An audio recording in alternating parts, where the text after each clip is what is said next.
Thank you, Ceann Comhairle. The Spring Economic Statement contains a lot of data and statistics, very important data and statistics, but they translate into one thing, and that's opportunity. The opportunity to secure the economic and the social recovery, to spread the benefits of growth, and to relentlessly raise living standards, to ensure that everybody who wants a job gets a job, to ensure that work pays a living wage so families can get on rather than just get by, to ensure that we can invest additional money to build new schools and healthcare facilities, to ensure that we have more Gardaí on our streets so that our communities are safe and secure for our loved ones, to ensure we maintain a strong welfare state to protect our vulnerable and older citizens, and to ensure that a generation can come home to a rebuilt, better Ireland of new hopes, dreams and possibilities. That is the potential underpinned by the data and statistics. And today, I can say to the House there are other welcome statistics. The latest Live Register figures released this morning show the number of people on the Live Register has fallen to 343,000. This is a reduction of 45,000, or 11.6% since April 2014. Unemployment is at 10%, and it's continuing to fall. By contrast, when this government took office, unemployment was soaring towards a crisis peak of 15.1%. Through very determined policies and implementation, we have turned that around. But we have a lot more work to do because a 10% unemployment rate remains far too high. But the progress made by this government on the employment front underlines a crucial point: to secure the recovery, to deliver on our economic potential and to realise the opportunities for our people. It really is essential that we stay on a proper course. And that is the course which has been laid out by Labour and Fine Gael in government. The Spring Economic Statement is a snapshot of the Irish economy at this point in time, spring of 2015. It's a description of the policies that have brought us to this point. It paints a picture of where we are now. And it lays out the government strategy for managing the economy out to 2020 and making the most of the opportunities for all our people. The statement is also the first step in a reformed budget process, and it provides a framework for debate. We want a meaningful discussion as to how government might use the limited flexibility available to ensure that the recovery is sustained and that the benefits are fairly spread. And we're starting that debate in this House this week. But it will continue in full public view in the National Economic Dialogue in Dublin Castle in early summer. And I want to say I welcome this new process. I want to thank Minister Brendan Howlin for the very significant reforms he has introduced in this and other areas. In terms of the debate, it is undeniable that we are moving rapidly in a good direction. More people at work, businesses opening up again and beginning to prosper. You can see it even in the streets. People visiting, tourists, local people, people shopping again. And that feeling that the turn is on is palpably there. If this prediction of the Department of Finance of 4% growth in the economy this year, which is in the documentation, if this prediction is met, Ireland will once again rate as the fastest growing economy in the European Union. And all the other economic indicators are moving in the right direction too. Consumer spending is up, business investment is up, our national debt as a percentage of GDP is falling fast. Our budget targets have been exceeded once again. Most important of all, as previously mentioned, employment is continuing to rise. There are more and more people at work, and that work is full-time work. And today's stats from the CSO show that again. and unemployment and the live register continues, as I said, to fall. And the government has set an ambitious target to reach full employment by 2018, and today's figures confirm that we are well on the way to meeting that target. When we compare this with the experience of other crisis-hit countries, this actually would be a very major achievement, a historical achievement actually. Finland and Sweden, for instance, experienced their own financial and economic crisis during the 1990s, and it took them close on 2 decades to get employment back to pre-crisis levels. We want 2.1 million people working by 2018, and through Pathways to Work and the Action Plan for Jobs, we have the strategies to achieve it. We will continue to pursue foreign direct investment. We will continue to encourage local, Indigenous industry and business, particularly in the SME sector. Small businesses are the beating heart of communities up and down the country, and it's a priority of mine to provide them with every possible support. I was out in a small business centre yesterday, and the level of activity and the variety of ventures that people were undertaking, from catering to IT-based small startups, this is what is going to get us to full employment. My own department will continue to play its part under the Pathways to Work. Since the first day I became Minister for Social Protection, I've been determined that the department should do much more than simply hand out welfare payments to job seekers. The department now actively helps individuals to identify the best way to get back into the workforce, whether that be through education and training or work experience. And in my experience, education, upskilling, investing in people is actually the most important part of all of this. The work experience, you know, the numbers of people I've met who have, certainly when we came into government, had great education and qualifications, but they'd never worked at a job, so they couldn't land the interview to get the job because they'd no experience. Thankfully, that's changing. One of the best features of recent times has been the fact that in all our third-level institutions, employers are back recruiting people in 4th year to go to work and train on their graduation. I mean, it's just fantastic to experience it. The law firms, the accounting firms, the engineering firms, the consulting firms, they're all back recruiting our young, bright, well-educated graduates. And actually employers are telling me that they actually need more of these people. So we've actually had a turnout and a turnaround in relation to employment, which, if you consider the template that we were offered some years ago, is a little short, to be honest, of a miracle in terms of the turnaround. We're now below the Eurozone average in terms of unemployment figures. We were the outliers. We were so far above it. So in terms of the department, we don't just help job seekers, we help employers as well. And it's bringing the job seekers and the employers who are looking for the people to get together is the next very important achievement we're looking for. Jobs Plus, for example, is a simple scheme that pays monthly cash grants to employers who hire people who have been long-term unemployed.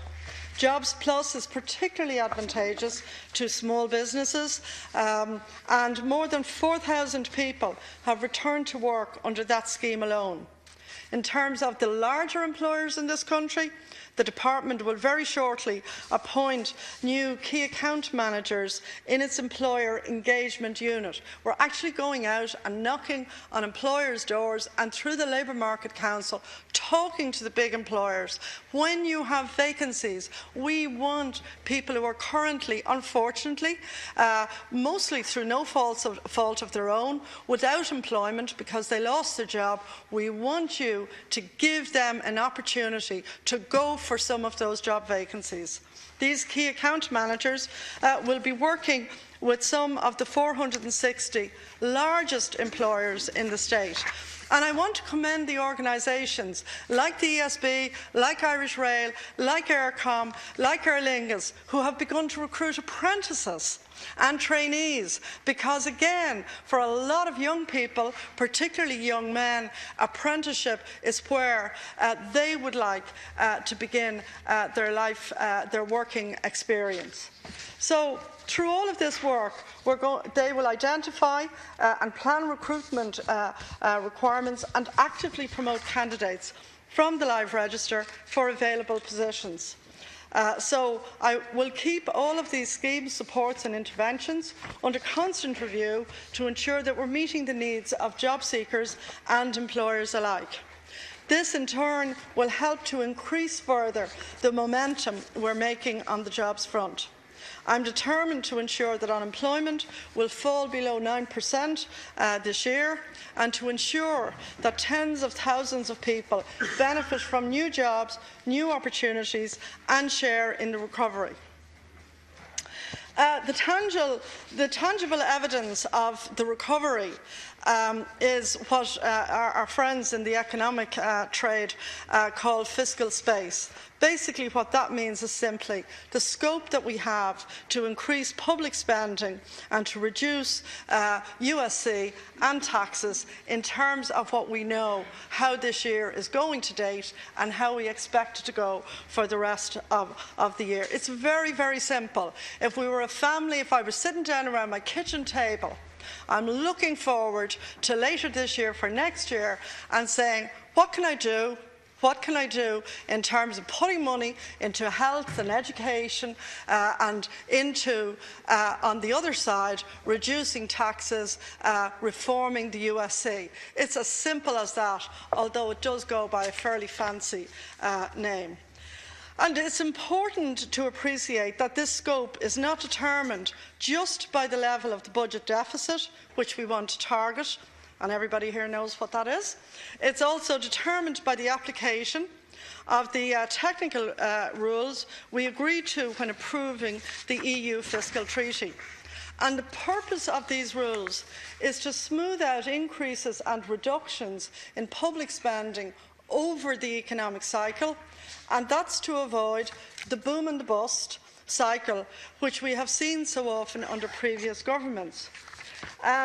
It was John Maynard Keynes who famously said that when the capital development of a country becomes a byproduct of the activities of a casino, the job is likely to be ill done. That was Fianna Fáil's way.